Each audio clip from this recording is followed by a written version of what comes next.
Ok, já são 7h33. Já pegaram suas aguinhas? Vamos fazer nossa oração, então? Só um instantinho.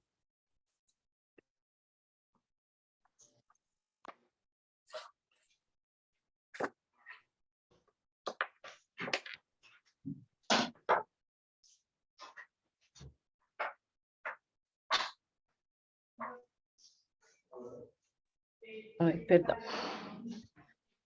Ok, Fabi, pode fazer a oração para a gente iniciar? Posso sim. Vamos fechar nossos olhos, elevar nossos pensamentos, nos conectando com os nossos mentores, com a espiritualidade superior, que nos auxiliem, que nos aumentem a percepção para o nosso aprendizado de hoje à noite, nesse nosso estudo.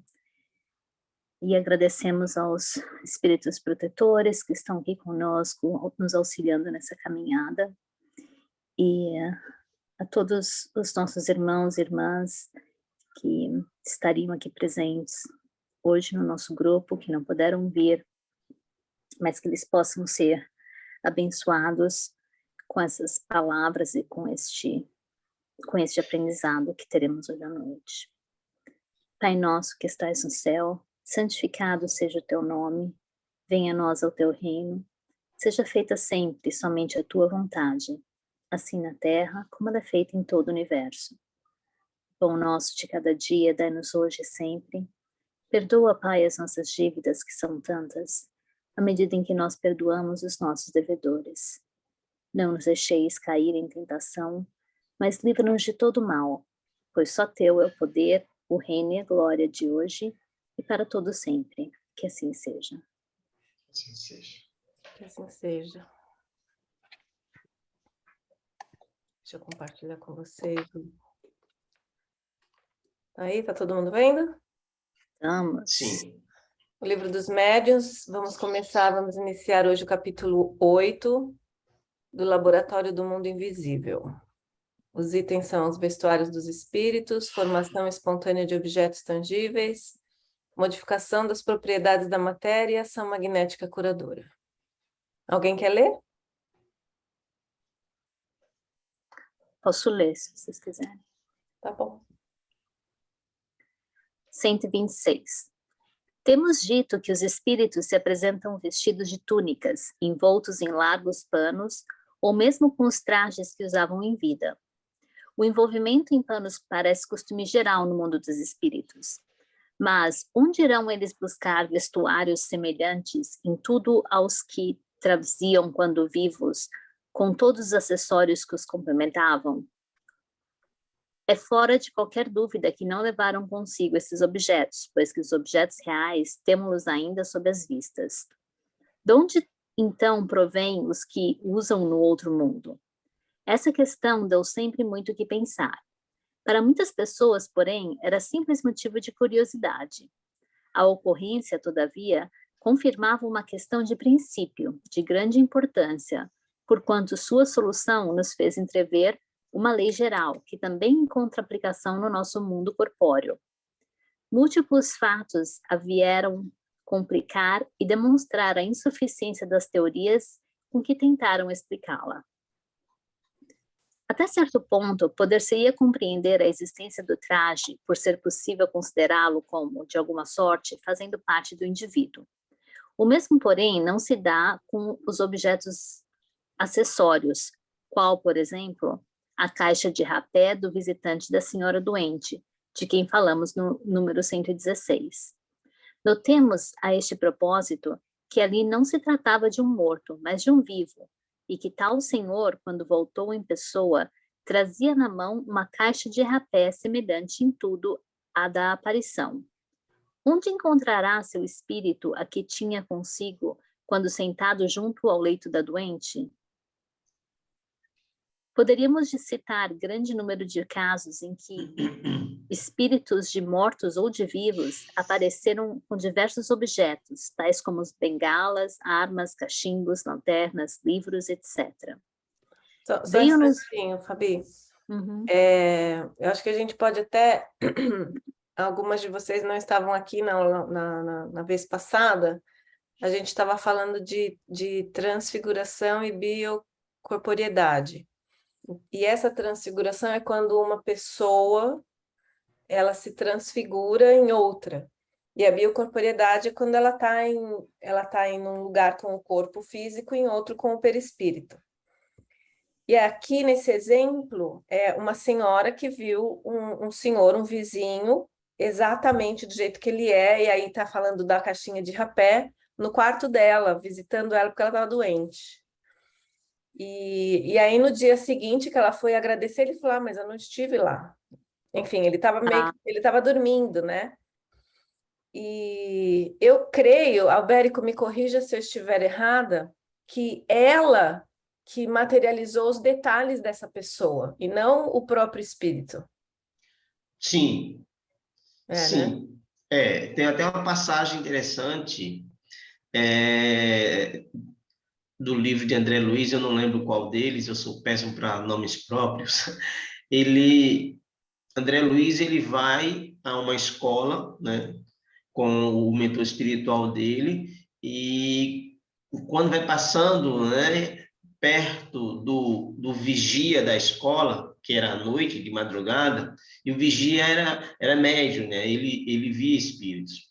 E aí o vigilante cumprimentou o mentor espiritual de André Luiz e disse assim, seu turbante é muito bonito. E André Luiz olhou para ele e disse, ué, interessante, né? Esse vigilante, ele tá vendo você, mas, no entanto, ele diz que você está usando um turbante, mas você não está usando um turbante. E ele responde mais ou menos assim, André, é porque a mente humana sempre vai fazer associação. Ele sabe que eu sou hindu, então todo hindu que se preze, né, ele usa um turbante. Uhum. Então, se você vai lembrar do seu vizinho que sempre está com, por exemplo, um cachimbo na boca, né, e ele, em desdobramento, ele se apresenta para você, né, você vai ter essa associação. É por isso que quando o espírito ele se apresenta para vários médios ao mesmo tempo, né, em um determinado lugar, tem médio que vai ver, né, ele com algo que o outro médio não está vendo. Entende? Então, a mente, né, o cérebro físico, ele também participa dessa influência de percepção. Maravilha. Perfeito. Alguma dúvida com relação a isso? Podemos continuar, então. Obrigada, Albérico. Por nada, querida. Veio-nos então uma ideia, a de que possivelmente aos corpos inertes da Terra correspondem outros, análogos, porém etéreos no mundo invisível, de que a matéria condensada que forma os objetos pode ter uma parte quintessenciada que nos escapa aos sentidos. Não era destituída de verossimilhança essa teoria, mas se mostrava impotente para explicar todos os fatos. Uma, sobretudo, que parecia destinado a frustrar todas as interpretações. Até então, não se tratara senão de imagens ou aparências.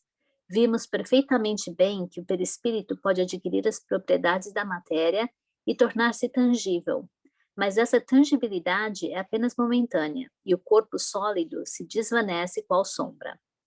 Já é um fenômeno muito extraordinário, porém, o que o é ainda mais é produzir-se matéria sólida persistente, conforme o provam numerosos fatos autênticos, notadamente o da escrita direta, de que falaremos minuciosamente em capítulo especial. Todavia, como este fenômeno se liga intimamente ao assunto de que agora tratamos, constituindo uma de suas mais positivas aplicações, antecipar-nos-emos colocando-o antes do lugar em que pela ordem deveria ser explanado.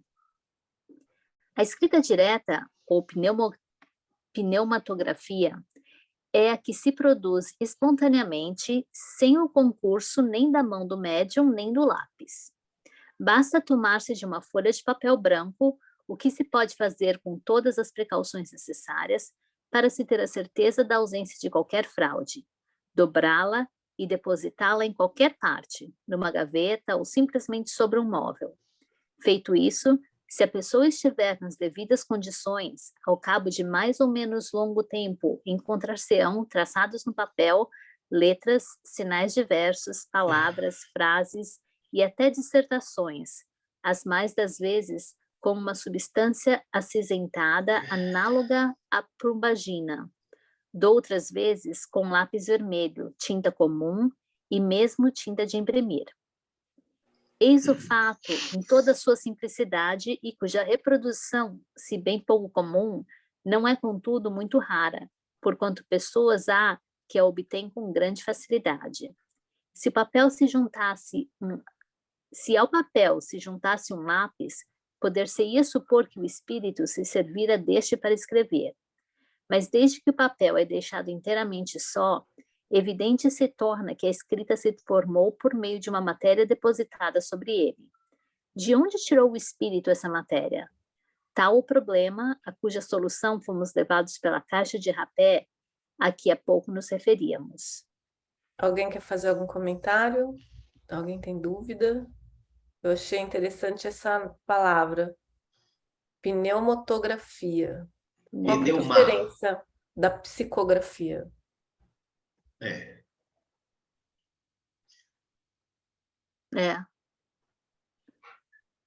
Porque a psicografia se utiliza da mão do médium, pelo menos.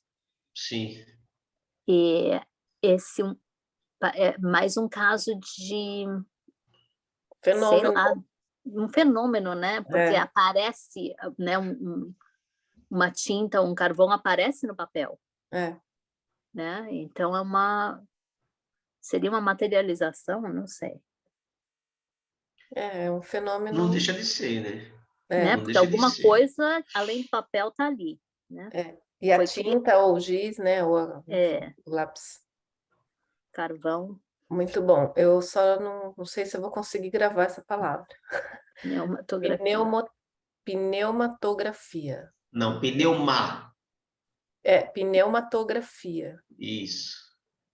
Pneu de carro e matografia é mais ou menos parecido de ortografia. Aí faço essa associação. Maravilha.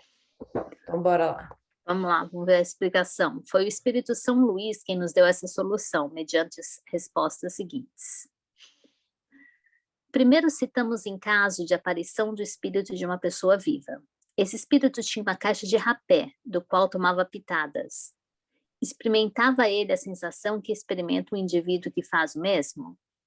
Não. Segundo, aquela caixa de rapé tinha forma da de que ele se servia habitualmente e que se achava guardada em uma casa. Que era a dita caixa nas mãos da aparição?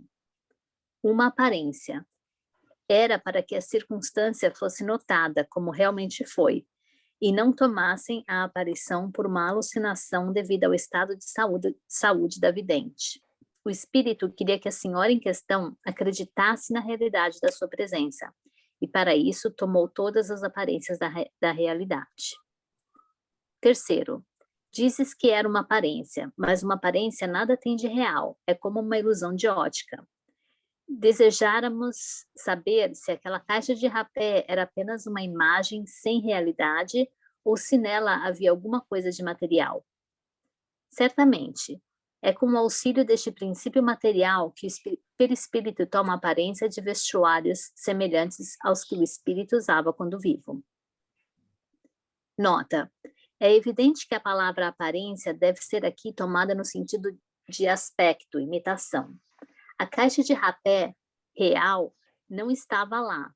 A que o espírito deixava ver era apenas a representação daquela. Era, pois, com relação ao original, uma simples aparência, embora formada de um princípio material. A experiência ensina que nem sempre se deve dar significação literal a certas expressões de que usam os espíritos. Interpretando-as de acordo com as nossas ideias, expomos-nos a grandes equívocos. Daí a necessidade de aprofundar-se ao sentido de suas palavras, todas as vezes que apresentem a menor ambiguidade. É esta uma recomendação que os próprios espíritos constantemente fazem. Sem a explicação que provocamos, o termo aparência, que de contínuo se reproduz nos casos análogos, poderia prestar-se a uma interpretação falsa. Quarto, dar-se-á que a matéria inerte se desdobre, ou que haja no mundo invisível uma matéria essencial capaz de tomar a forma dos objetos que vemos? Numa palavra, terão estes um duplo etéreo no mundo invisível, como os homens são nele representados pelos espíritos? Não é assim que as coisas se passam. Sobre os elementos materiais disseminados por todos os pontos do espaço na vossa atmosfera, têm os espíritos um poder que estáis longe de suspeitar. Podem, pois, eles concentrar a sua vontade esses elementos e dar-lhes a forma aparente que corresponda dos objetos materiais. Nota: essa pergunta, como se pode ver, era a tradução do nosso pensamento, isto é, da ideia que formávamos na natureza de tais objetos.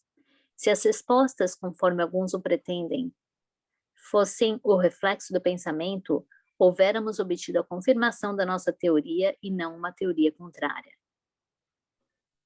Quinto, formulo novamente a questão, de modo categórico, a fim de evitar todo e qualquer equívoco. São alguma coisa as vestes de que os espíritos se cobrem? Parece-me que a minha resposta precedente resolve a questão. Não sabes que o próprio perispírito é alguma coisa? Isso é boa. Interessante, né? Ou seja, vamos ler de novo. Então, a gente observa, né, e que fica claro que a veste, né, a roupa do espírito, ela é criada pelo seu próprio pensamento. Não existe, né, no plano espiritual, né, uma loja de roupas onde você vai comprar a roupa que você deve vestir. Né? Quando a gente, poxa, vejo, né, espíritos de luz, eles estão, né, de roupa branca, né? Então deve ter uma lavanderia para lavar essa roupa, por exemplo. Não, essa roupa nada mais do que a extensão, né, do seu perispírito. Porque a gente sabe que o perispírito, ele toma, né, ele é plástico, né?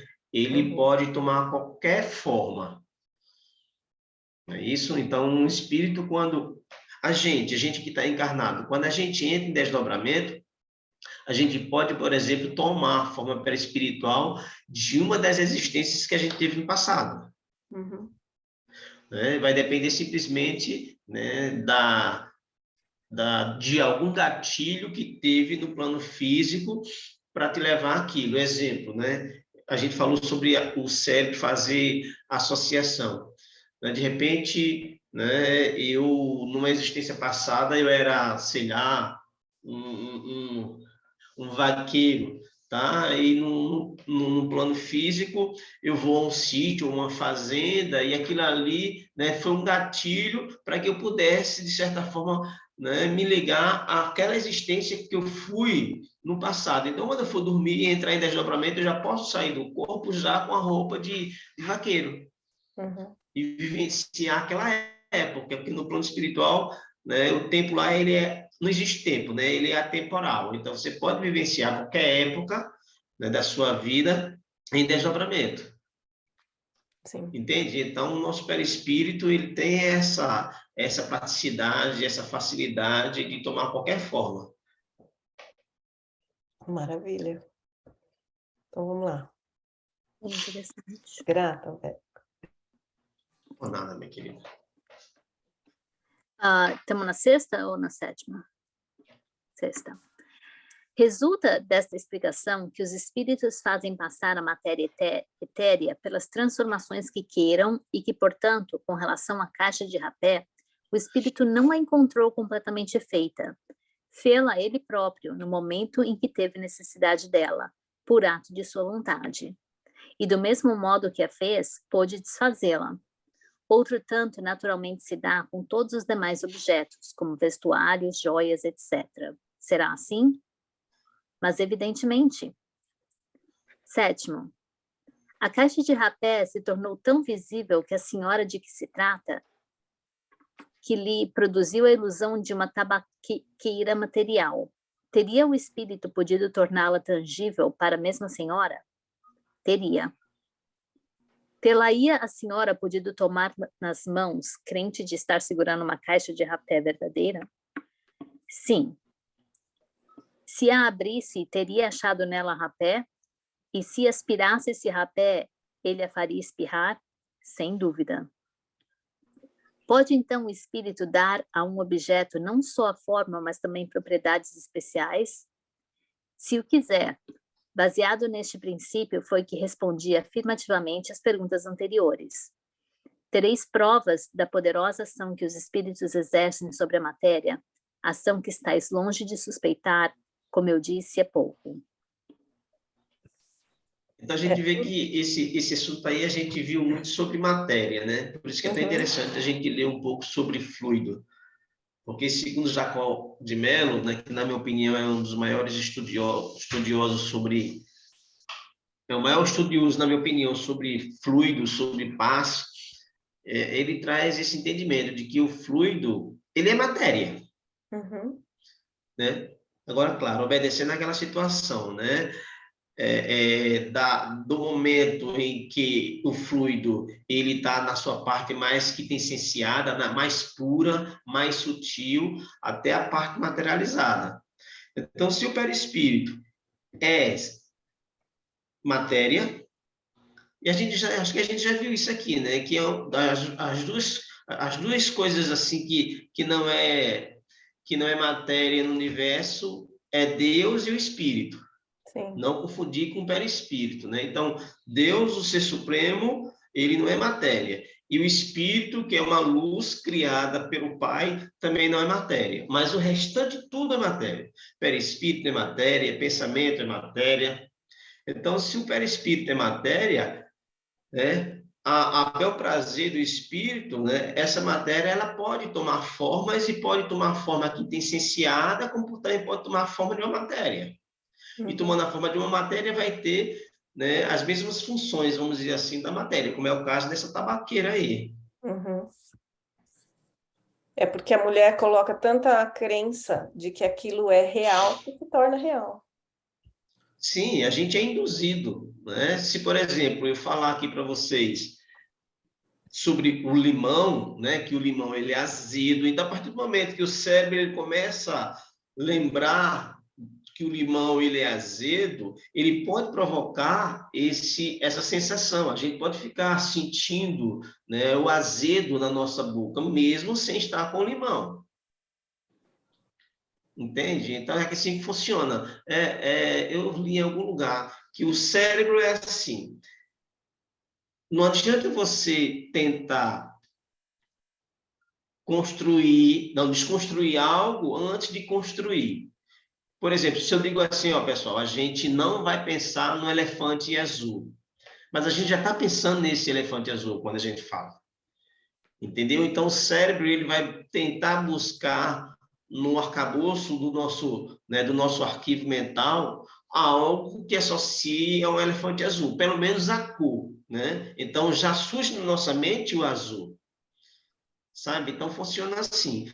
Então, se uma tabaqueira tem fumo ali, tem tabaco, então, claro que se abrir, né, a mulher ela vai sentir o cheiro, mas de forma, né, psíquica, vamos dizer assim. Com certeza. Vamos lá. 11º. Suponhamos, então, que quisesse fazer uma substância venenosa. Se uma pessoa ingerisse, ficaria envenenada? Teria podido, mas não faria, por não lhe ser isso permitido. Poderá fazer uma substância salutar a própria para curar uma enfermidade? E já se terá apresentado algum caso destes? Já, muitas vezes. Dá licença. Porque, assim, quando a gente fala, né, do mundo espiritual, a gente não pode usar muito a nossa racionalidade. Sabe? Olha, 2 mais 2 é igual a 4. Não é bem assim. Da mesma forma que esse senhor, ele criou a partir do seu perispírito essa, né, essa tabaqueira, e aí pergunta, olha, mas se ele quisesse criar um veneno? Então, ele não ia criar um veneno do seu perispírito. Ele ia ter que pegar essa matéria, né, essa matéria sutil, né, na natureza para colocar lá. Vocês lembram, né, de André Luiz, quando ele recebeu autorização para visitar, né, a esposa dele, e quando ele chega, o marido atual da esposa estava muito doente.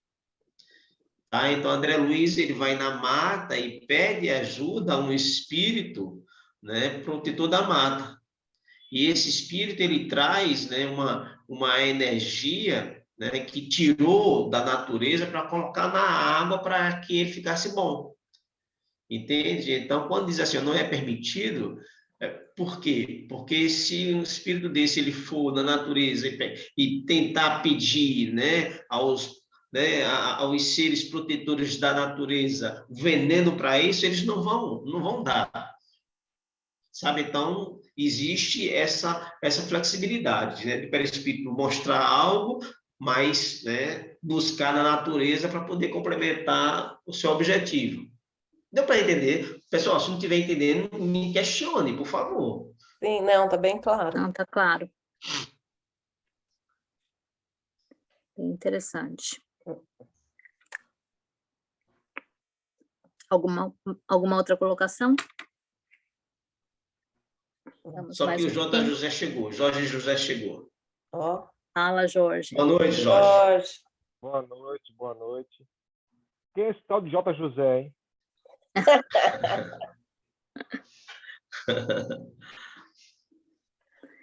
Tamo lá. Então vamos lá. Ups. 13º. Então, poderia também fazer uma substância alimentar?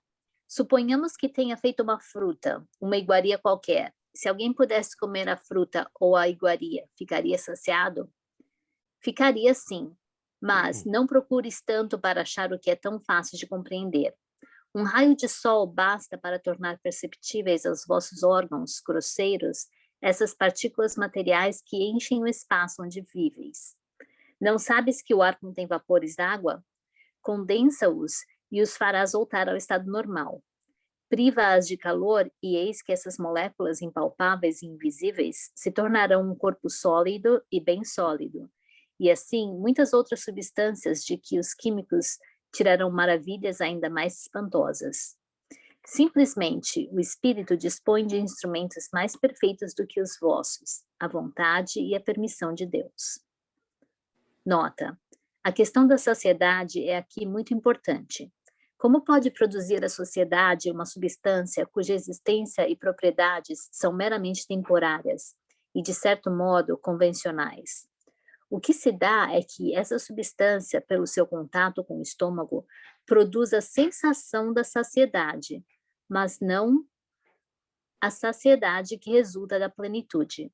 Desde que uma substância dessa natureza pode atuar sobre a economia e modificar um estado mórbido, também pode perfeitamente atuar sobre o estômago e produzir aí a impressão da saciedade. Rogamos, todavia, aos senhores farmacêuticos e inventores de reconstituintes que não se encham de zelos, nem creiam que os espíritos lhes venham fazer concorrência. Esses casos são raros, excepcionais e nunca dependem da vontade. Do outro modo, toda a gente se alimentaria e curaria a preço baratíssimo. 14º. Só para fazer um comentário, completando, falando aquilo que o Albérico falou agora há pouco, da gente não levar tudo no pé da letra, né? Porque se a gente produz pelo pensamento algo material, a própria saciedade, que ela é menos material, vamos dizer assim, porque é uma sensação que a gente tem no organismo, ela seria até mais fácil. Mas, voltando para não, né, aqui ele fala até de modo convencional, de achar que a comida vai bater no estômago, que vai trazer a saciedade, enfim, é muito preto no branco. Então, a gente Sim. só entende isso de uma maneira menos grosseira, né? Menos material, mas que a gente pode, sim, através do nosso pensamento, criar essa saciedade.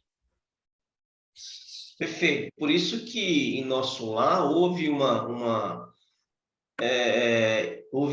agitação muito grande, porque, né, a governadora do nosso lar, ela disse que iria, né, deixar o alimento mais que licenciado, entendeu? Exatamente para que o pessoal deixasse, né, essa sensação mais material para buscar uma sensação mais espiritual. E deu, entre aspas, deu muitos problemas. O pessoal ficou revoltado, né, porque não queria deixar aquele alimento, né, que era produzido com fluidos um pouco mais densos, eu não estou falando de fluido negativo, mas de fluido denso, entendeu? Para passar para uma nova fase, porque é evolução, né? Então, é exatamente isso, o controle da sensação.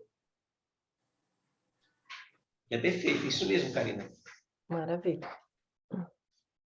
Bora. 14. Os objetos que, pela vontade do espírito, se tornam tangíveis, poderiam permanecer com esse caráter e tornarem-se de uso? Isso poderia dar-se, mas não se faz. Está fora das leis. 15. Tem Eu todos... queria fazer um comentário. Sim. Nós temos que entender que a natureza, ela é extremamente sábia. E a sabedoria da natureza, ela leva a economicidade. Mas economicidade sem, digamos assim, vou dizer um ditado português, né? Um ditado bem brasileiro, sem ser pirangueiro.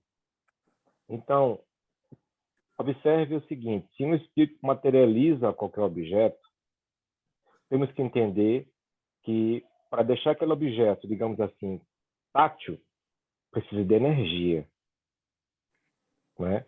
Então, por isso que diz, não é permitido na lei, porque alguém vai pagar essa energia. E a economia é um circuito fechado.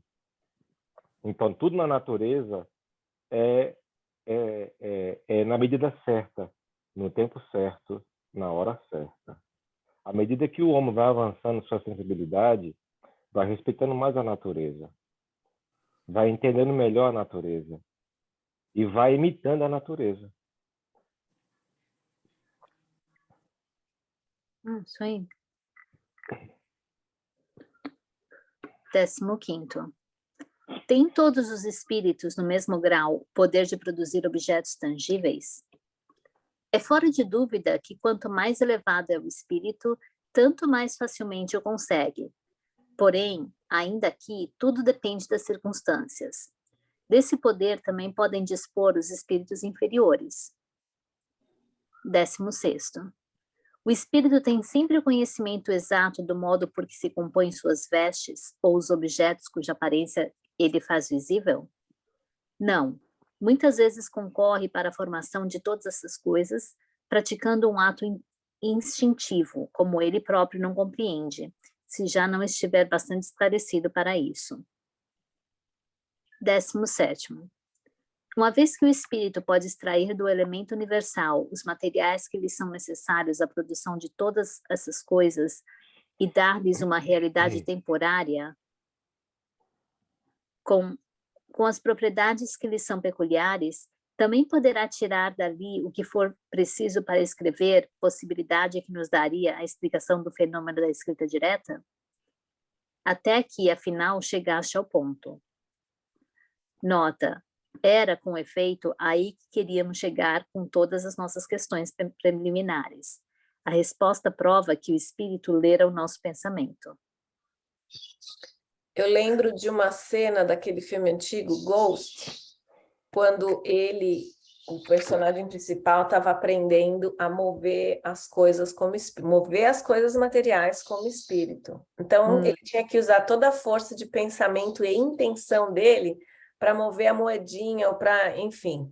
É lógico que depois, no final do filme, ele já conseguia manipular essas energias, né? Que o Jorge até comentou que tudo é energia, energia é matéria. Então ele conseguiu aprender, né, a fazer essa manipulação energética e a mexer nas coisas. Então a gente estava lendo, você estava lendo aí o texto, estava lembrando dessas cenas desse filme. Tem tudo a ver, né? Porque não só nós, quer dizer, a gente aprende primeiro em espírito e depois a gente traz para cá. Da Terra. A gente vê lá em cima, né, bem interessante que esses fenômenos, essas práticas, elas não acontecem apenas com espíritos superiores. Tem espíritos inferiores que têm, né, conhecimento de causa. Eles conseguem fazer. Né? Eu lembro que em um dos livros de André Luiz ele vai se aproximando de uma área muito perigosa que eles teriam que entrar, né, num túnel para ir, né, no baixo umbral. E a equipe disse, não, André, você vai ficar aqui fora e a gente vai entrar e você vai ficar aqui fora com fulano de tal. E daqui a pouco vem espíritos flutuando sobre eles.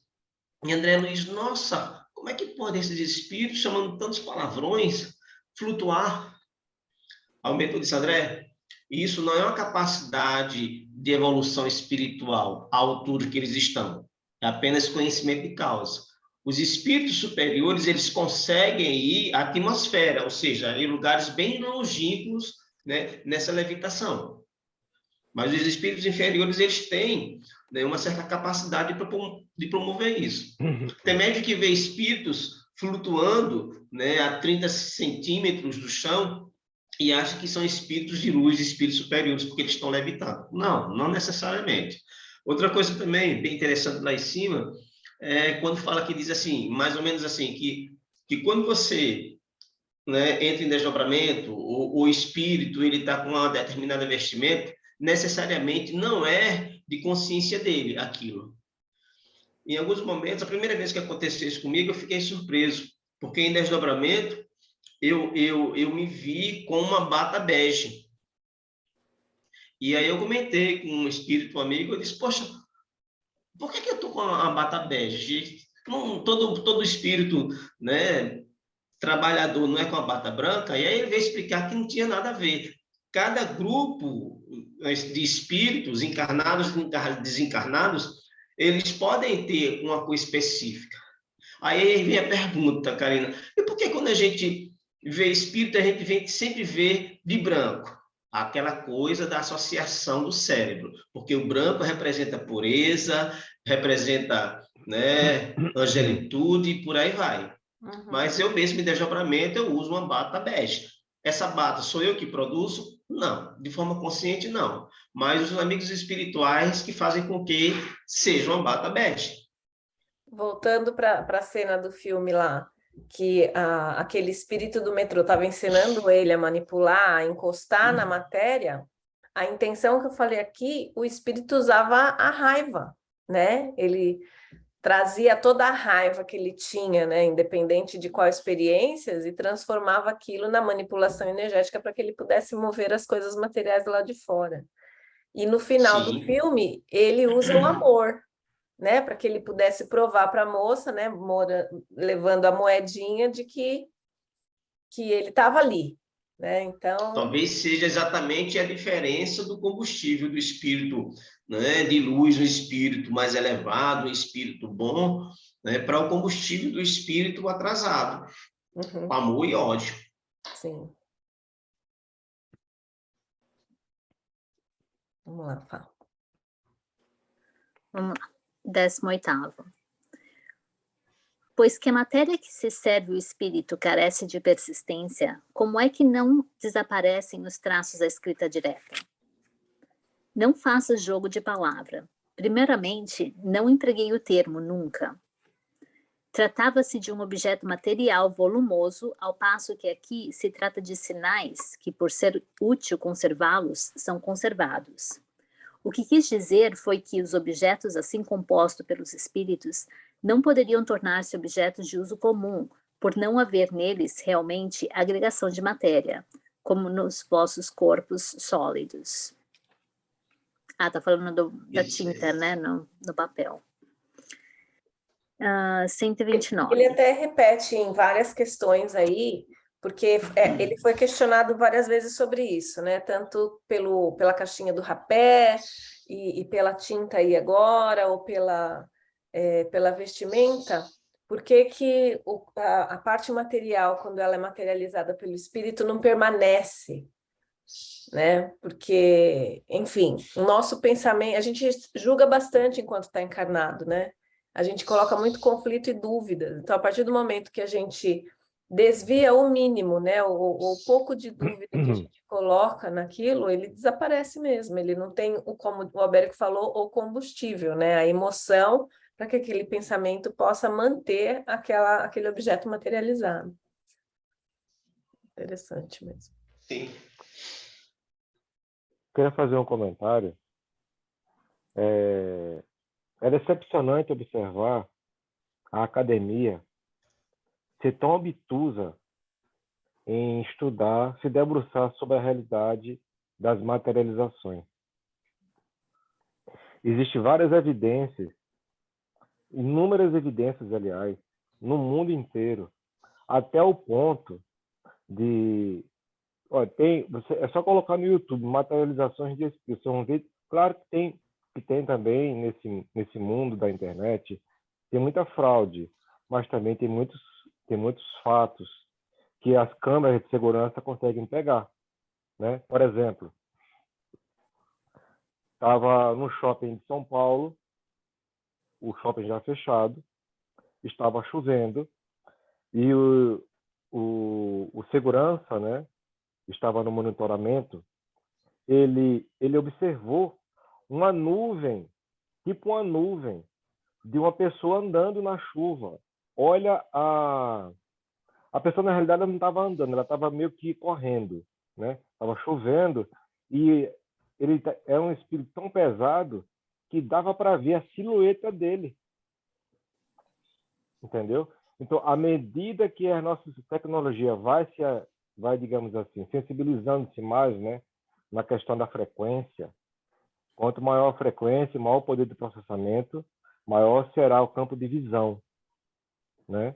Então, nós temos tantas coisas que, infelizmente, a academia ainda, em virtude do passado religioso dogmático, em virtude daquele passado religioso tirânico, cruel, que matou seres humanos, ainda repercute na academia um Deus partidário, vingativo, que toma partido, que tem nação preferida, que tem povo preferido. Então, isso é um desserviço digamos assim, a propagação das ideias espiritualistas, né? Mas é por isso que o espiritismo não vai ser o fator principal da concretização desses fatos a público, vai ser a ciência. Mas temos que entender que essa nova geração aí de irmãos que estão vindo de outros orbes, de irmãos que estão com um grau de sensibilidade maior para entender o mundo espiritual e traduzir isso para espíritos obtusos como nós, porque não vai ser fácil, né? Um espírito chegar e dizer a mesma coisa que Cristóvão Colombo chegou, majestade, eu acho que a Terra é redonda. Ele quase foi queimado. Galileu Galilei, olha, a Terra gira em torno do Sol. Também quase foi queimado. Então hoje não leva ninguém para a fogueira, mas se leva a fogueira do ridículo. Vão querer ridicularizar, vão querer destratar, né? Então, nós temos que entender que esses fenômenos sempre existiram e continuarão a existir, porque é um fenômeno da natureza, né? Existe, como diz Kardec, né? Somos todos mais ou menos médiums. Então, vai ter um médio ostensivo e vai ter um médio menos ostensivo, né? Mas todos nós somos influenciados pelos espíritos, independente se você é médio ou não. Então, Porque até dentro da comunidade, né? De médiuns, de espíritas, né, que a gente está estudando tudo, Até entre nós, a credibilidade não é 100%. Porque seria injusto entender ou tirar a conclusão de que só quem é influenciado pelos espíritos são os médiuns. Aí, então, tem a classe de humanos que vêm para a Terra, reencarnam e não são tocados pelos espíritos? Não. Não é isso. Todos são envolvidos pelos espíritos. Mas tem pessoas sensíveis a, digamos assim, a permuta, a troca, a serviço de ponte com o plano espiritual. Uhum. Entendeu? Era só isso.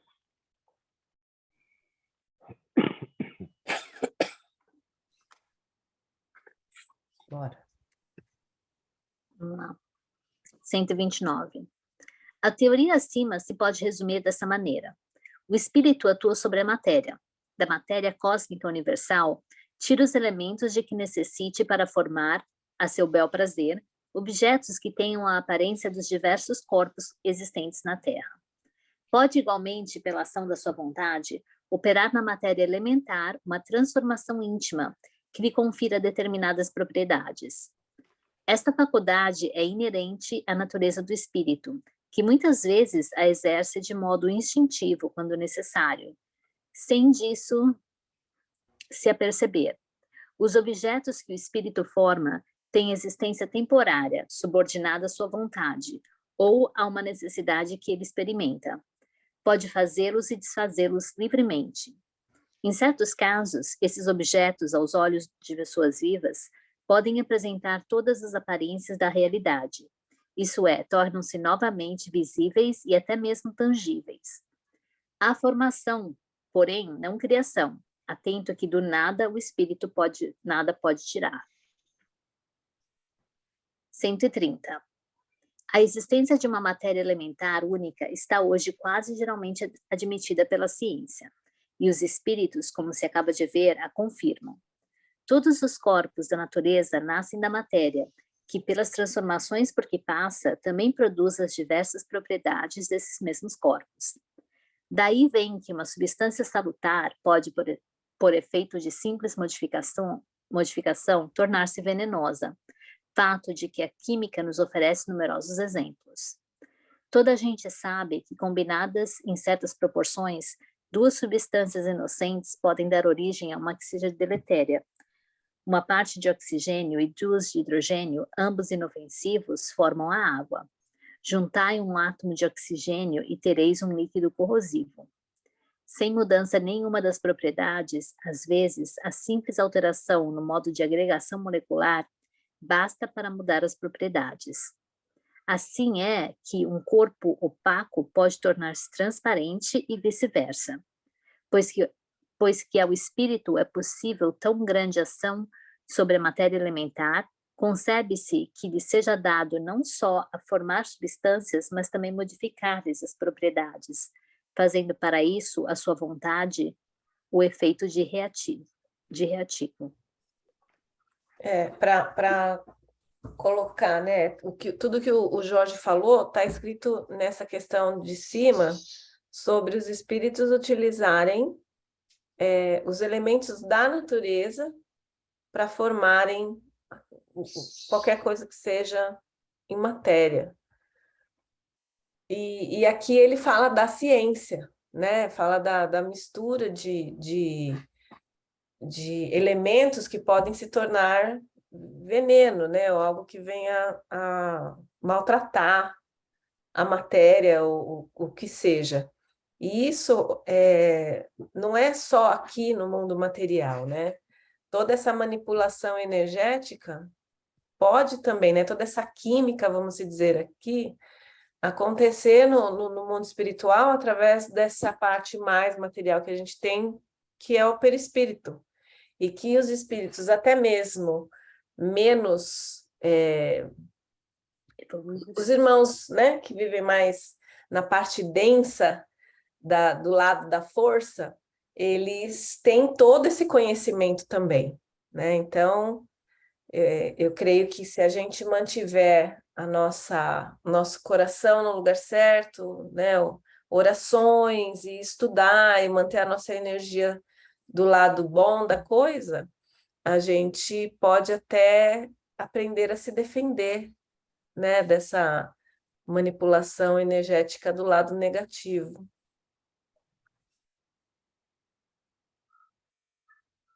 É até scary. Eu posso começar a fazer um comentário breve? Sim. Pode. É interessante nós observarmos o seguinte, que a astrofísica, ela procura hidrogênio por tudo que é canto. E ela concluiu o seguinte: o universo é repleto de hidrogênio. Do hidrogênio se origina o carbono e assim sucessivamente.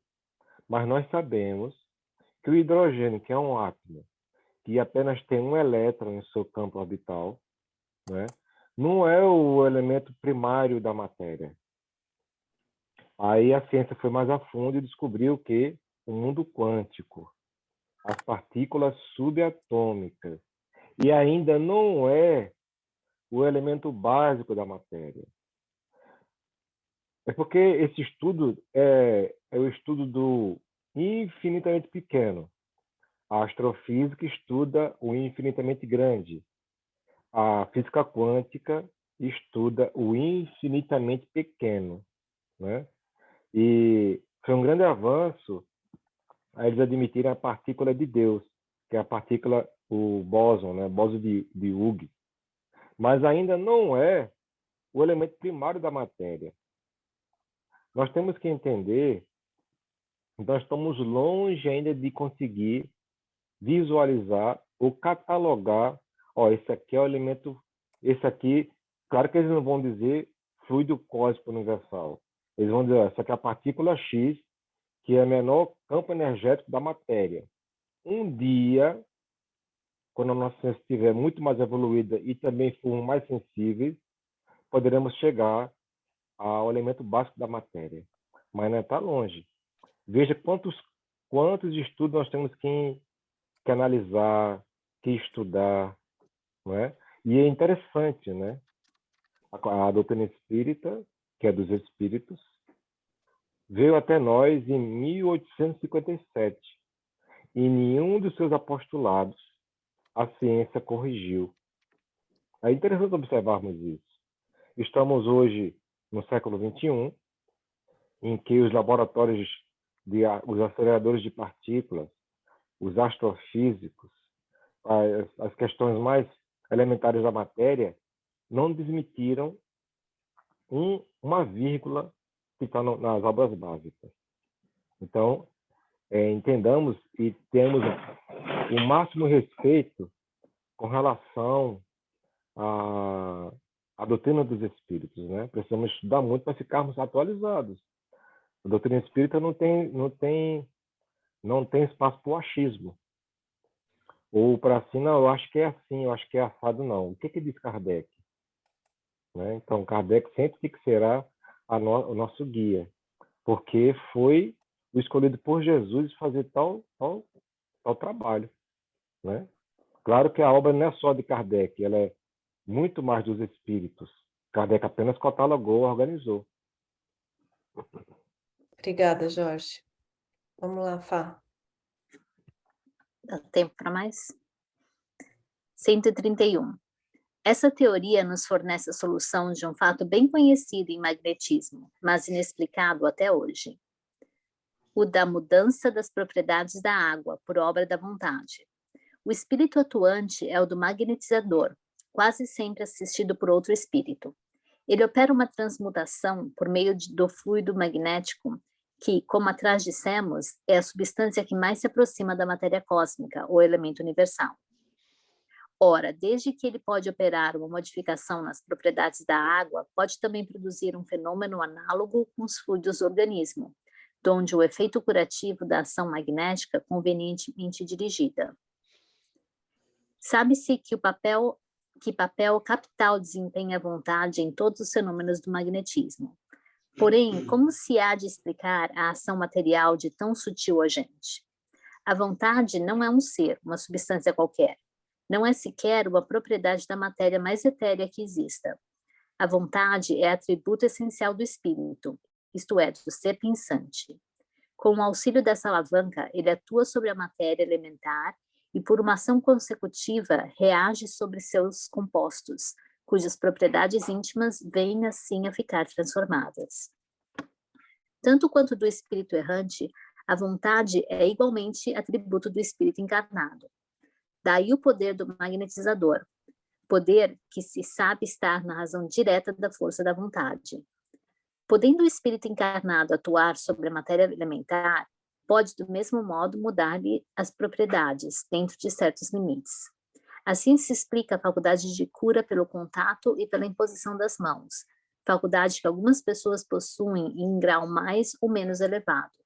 Veja-se no capítulo dos médiuns, o parágrafo referente aos médiuns curadores. Veja-se também a Review Spirited, de July de 1859. E o Zuavo de Magenda, um oficial do exército da Itália. Ó, acabou o capítulo, bem na hora. Tem um médico japonês que fez um estudo, né, com as partículas da água e as emoções, a música, né, o que a música estava transmitindo, e aí ele fotografou, então ela muda conforme a influência externa. Então tinha uma música de rock and roll, uma música mais romântica, ou então alguém fazendo uma oração de agradecimento, alguém xingando, e elas mudavam. Então esse fluido magnético é super real, né? Ou seja, é a ciência comprovando o que os espíritos vieram trazer para a gente, né?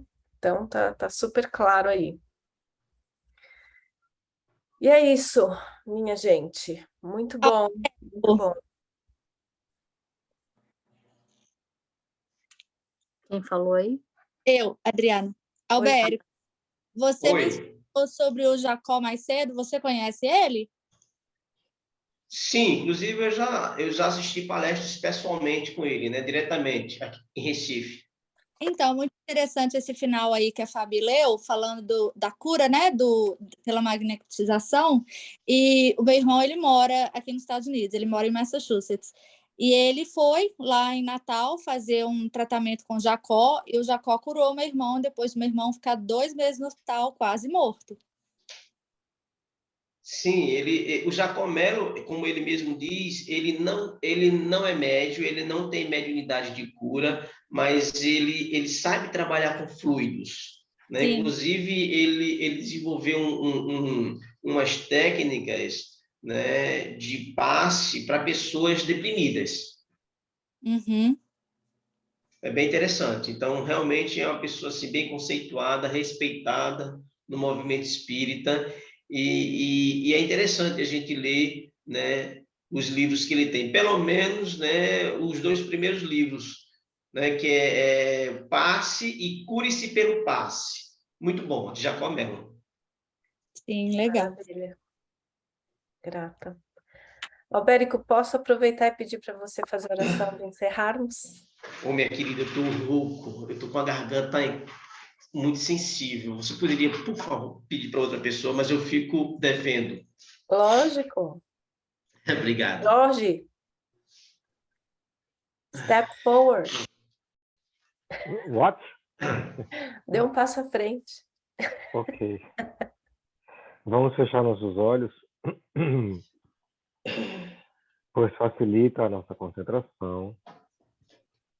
E vamos mentalizar Jesus. Vamos sintonizar com Jesus,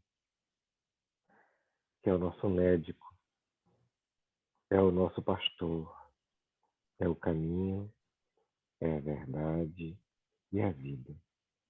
Jesus, muito obrigado, Senhor, por termos a oportunidade de estudarmos essa doutrina maravilhosa que nos esclarece, que nos consola, que nos orienta.